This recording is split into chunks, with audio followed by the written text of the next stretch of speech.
বাংলার সমাজ কালো মেয়েদের বিচার করত গায়ের রং দিয়ে।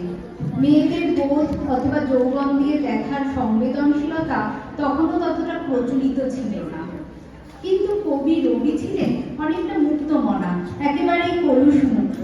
যতই তিনি ভিক্টোরিয়া ওকাম্পকে দেখে ও শুনে মুগ্ধ হন না কেন, গ্রাম বাংলার এই কালো হরিণ চোখকেও তিনি এক মুক্ত চোখ দিয়ে দেখেছিলেন। এরকমই গরমে জুন মাসে 1900 সালে কবি লিখেছিলেন কবিতাটি। আরো 30 বছর পরে সুর সংযোজন হয় মুসলিম কীর্তন পদ্ধতিতে। বহুবার বাঙালি কণ্ঠে ধ্বনিত হয়েছে এই সুরধ্বনি, বিশেষত সুচিত্রা মিত্রর কণ্ঠে। আজ রচনার 125 বছর পরে কবিতাটি পাঠ করছে বাঙালি কন্যা কিঙ্কিনী, আর গ্রামের মেয়ের ভূমিকায় নাচছে আর এক বাঙালি কন্যা আত্রে। বেহালায় আমাদের রাহুল রায়।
মেঘলা দিনে দেখেছিলেন মাঠে কালো মেয়ের কালো হরিণ চোখ। ঘুমটা মাথায় ছিল না তার মোটে, মুক্ত বেণী পিঠের পরে লোটে। কালো তা সে যতই কালো হোক, দেখেছি তার কালো হরিণ চোখ। কৃষ্ণ বলি আমি তারে বলি, হনুমিকে আধার গুলো দেখে ডাকতে ছিল শ্যামল দুটি গায়ে। শ্যামামে ব্যস্ত ব্যাকুল পদে কুটির হতে ত্রস্ত এলো তাই। আকাশ পানে হানি যুগল গুরু, শূন্য বারে মেঘের গুরু গুরু। কালো তা সে যতই কালো হোক, দেখেছি তার কালো হরিণ চোখ।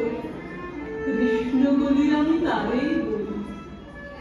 পূবে বাতাস এলো হঠাৎ ধেয়ে, ধানের খেতে ছড়িয়ে গেল ঢেউ। আদের ধারে দাঁড়িয়েছিলেন একা, মাঠের মাঝে আর ছিল না কেউ।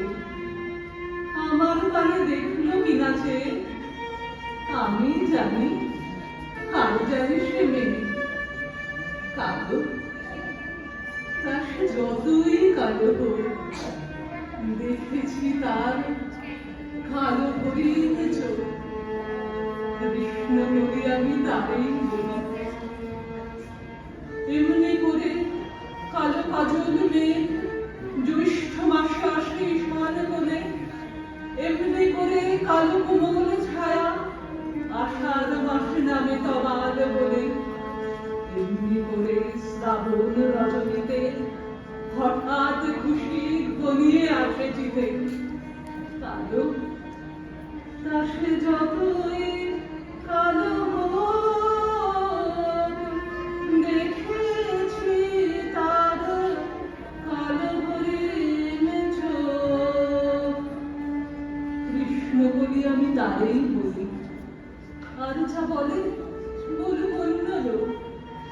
দেখেছিলেন ময়না পাড়ার মাঠে কালো মেয়ের কালো হরিণ চোখ।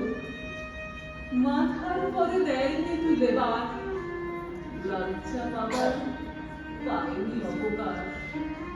কালো তা সে যতই কালো হোক, দেখেছি তার কালো হরিণ চোখ। কৃষ্ণ বলি আমি তারেই বলি, কৃষ্ণ বলি আমি তারেই বলি।